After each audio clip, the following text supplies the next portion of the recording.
Samajwadi party PDA के सहारे 2027 की नैया पार करने में जुटी हुई है और इस मुद्दे पर बात करने के लिए पूर्व मंत्री, वर्तमान विधायक व सीनियर समाजवादी पार्टी के लीडर रविदास जी मौजूद हैं। सर, पीडीए की तैयारी, पीडीए की यात्रा प्रदेश में कहां तक पहुंची है और किस तरीके की 27 की तैयारी? 2027 में विधानसभा के चुनाव में उत्तर प्रदेश में प्रचंड बहुमत के साथ समाजवादी पार्टी की सरकार बनना तय हो गया है। जो पीडीए के लोग हैं, इन लोगों ने फैसला कर लिया है कि संविधान विरोधी भाजपा सरकार को हटाना है। पीडीए का अर्थ है पिछड़ा, दलित, ए से अल्पसंख्यक, ए से आधी आबादी महिलाओं की और ए से अगड़े जो गरीब और कमजोर लोग हैं, जिनका सैकड़ों सालों से हक अधिकार छीना गया है, उनको न्याय नहीं मिला है। समाजवादी पार्टी ने निर्णय किया है कि 2027 में सरकार बनने के बाद पीडीए समाज को उसका हक, अधिकार, न्याय, सम्मान, सुरक्षा, शिक्षा और रोजगार देने का काम किया जाएगा।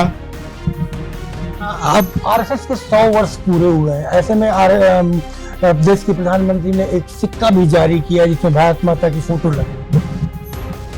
आरएसएस 1925 बना था और 1925 से लेकर के 47 तक देश गुलाम था, लेकिन आरएसएस का या भाजपा का एक भी नेता स्वतंत्रता संग्राम में शामिल नहीं हुआ।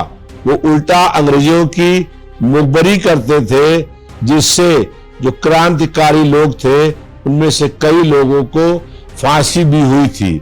50 साल तक जो है आरएसएस के मुख्यालय पर तिरंगा झंडा नहीं लहराया गया। आरएसएस जो है वो एक कहती है कि हम पॉलिटिकल विंग नहीं है, लेकिन पूरा भारतीय जनता पार्टी को कंट्रोल करने का काम करती है और देश में नफरत फैलाने का काम हो रहा है। हम लोग ये चाहते हैं कि सांप्रदायिक सौहार्द कायम रहे, आपसी भाईचारा कायम रहे, हिंदू और मुस्लिम मिलकर मोहब्बत और प्यार से रहे। आई लव मोहब्बत में सियासत तेज है और सड़कों पर पुलिस की कार्रवाई भी। ये हमारा संवैधानिक और मौलिक अधिकार है कि हम आई लव मोहम्मद कहें या आई लव श्री कृष्णा कहें या आई लव महाकाल कहें। इसमें भारतीय जनता पार्टी को कोई आपत्ति नहीं होनी चाहिए। ये संवैधानिक अधिकार है कि हम किस धर्म में रहें और किस जो है नबी को, पैगंबर को, रसूल को या अवतार को माने। इसमें भारतीय जनता पार्टी की सरकार को किसी को भी जो है आपत्ति नहीं होनी चाहिए। आजम खान को लेकर के बड़ी चर्चाएं हैं कि 9 अक्टूबर को वो पाला बदल सकते हैं, जो कि कोई मदद नहीं की है सरकार, सपा के बैठे लोगों ने। नहीं, समाजवादी पार्टी ने हमेशा मोहम्मद आजम खान साहब की मदद करी है और मोहम्मद आजम खान साहब समाजवादी पार्टी के संस्थापक सदस्य हैं। वो कहीं किसी और दल में नहीं जा रहे हैं।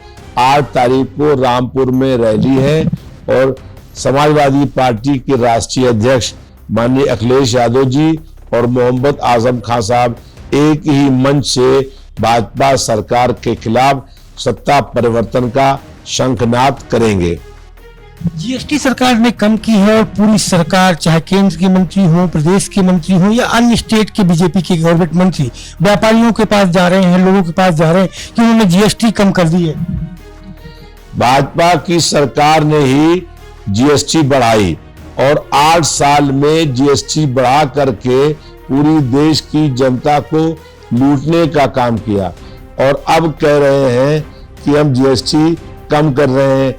बताए भाजपा की सरकार कि किस दवा के मूल में दाम कम हुए हैं, किस खाने का सामान में, कपड़े में कहां पर जीएसटी कम होने से दाम कम हुए हैं, कहां पर जीएसटी कम करने से महंगाई कम हुई है।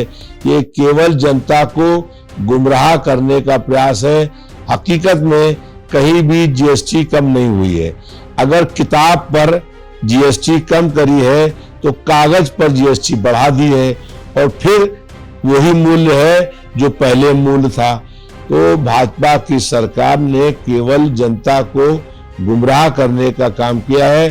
और अगर जीएसटी कम करी है तो भाजपा की सरकार बताए कि किस सामान में कितना पैसे का दाम कम हुआ है, कहां पर महंगाई कम हुई है, ये बताने का काम भाजपा की सरकार करे।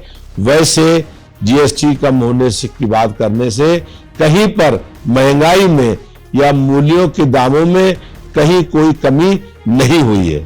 अगर बात करें यूपी की, तो जातीय सम्मेलन जो पहले हुआ करते थे राजनीतिक दलों द्वारा, अब उन्हें बंद करने का काम हुआ है। कितना असर राजनीति में इसका देखेंगे? सुप्रीम कोर्ट ने जो ये आदेश किया है वो बहुत स्वागत योग्य है। भारतीय जनता पार्टी की सरकार जो जातिगत आधार पर विद्वेष और बदले की भावना से कार्रवाई करती थी वो अब बंद हो जाएगी। भारतीय जनता पार्टी की सरकार जो है वो जातीय आधार पर जो लोग संघर्ष करते थे उनको दबाने का काम करती थी और एक जाति को उत्पीड़न करने का काम करती थी। वो सब बंद हो जाएगा।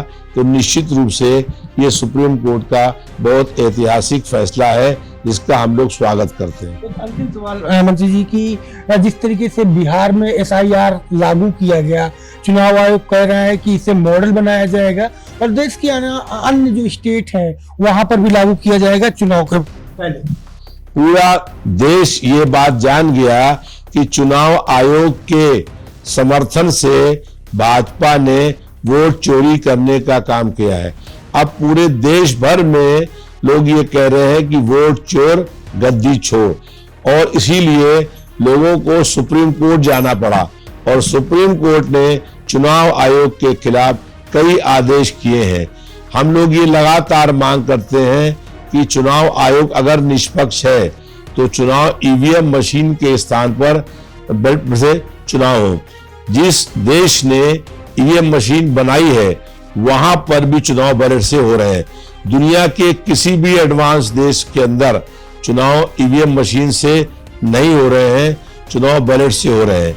क्योंकि चुनाव में लोग देखते होंगे कि ईवीएम खराब हो गई, वोटिंग रुक गई, बाद में कोई आया और उसने मशीन ठीक कर दी। हमने पूछा कि ईवीएम मशीन में क्या चीज खराब थी कि जो ठीक हो गई, और जो ईवीएम मशीन खराब मशीन को ठीक कर सकता है वो ठीक मशीन को खराब भी कर सकता है। ईवीएम में हर विधानसभा के अंदर 20 से 25,000 वोटों का अंतर होता है। हम लोग अगर 50,000 वोट जीत रहे थे तो 25-30,000 की बेईमानी कर ली, तब 12,000 वोट से चुनाव हम लोगों ने भाजपा को हराया है। तो एक विधानसभा क्षेत्र के अंदर 25-30,000 वोटों का अंतर होता है और ये ईवीएम मशीन में गड़बड़ी वहीं पर होती है जहां पर सरकार केंद्र की और प्रदेश की दोनों सरकारें जब भाजपा की होती हैं तभी बेईमानी, धांधली और वोट चोरी होती है। और एक अंतिम और छोटा सवाल, पंचायत चुनाव को लेकर के सरगर्मियां तेज थी, लेकिन आरक्षण की जो सूची है आयोग को नहीं भेजी गई। इसमें ऐसा प्रतीत हो रहा है कि चुनाव कम से कम 6 महीने 7 महीने और बढ़ जाए। भाजपा को ये बात मालूम है कि ग्राम पंचायत और ग्राम प्रधानों के चुनाव में भाजपा बुरी तरह से हारने का काम करेगी, इसलिए इस चुनाव को टालना चाहती है। दूसरा, भाजपा की सरकार जो आरक्षण है उसको समाप्त करना चाहती है। पिछड़े वर्ग के लोगों को जो आरक्षण मिला है उस आरक्षण को भाजपा की सरकार समाप्त करना चाहती है और इसीलिए चुनाव को आगे बढ़ाने का प्रयास हो रहा है। अगर पिछड़े वर्ग का आरक्षण समाप्त किया गया तो लोग सुप्रीम कोर्ट जाएंगे और सरकार को मजबूर होना पड़ेगा। इसलिए सरकार टाइम बढ़ा करके चुनाव को बढ़ाना चाहती है। बहुत शुक्रिया हमसे बात करने के लिए। तो आपने सुना पूर्व मंत्री रविदास मल्होत्रा जी को जिनका साफ तौर पे कहना है कि भाजपा जानबूझ करके पंचायत चुनाव को लेट करना चाहती है जिससे कि आरक्षण न देना पड़े और चुनाव में उन्हें तैयारी का और मौका मिल सके। कैमरा पर्सन पंकज गुप्ता के साथ Sanjay Chauhan, live news X, Lucknow.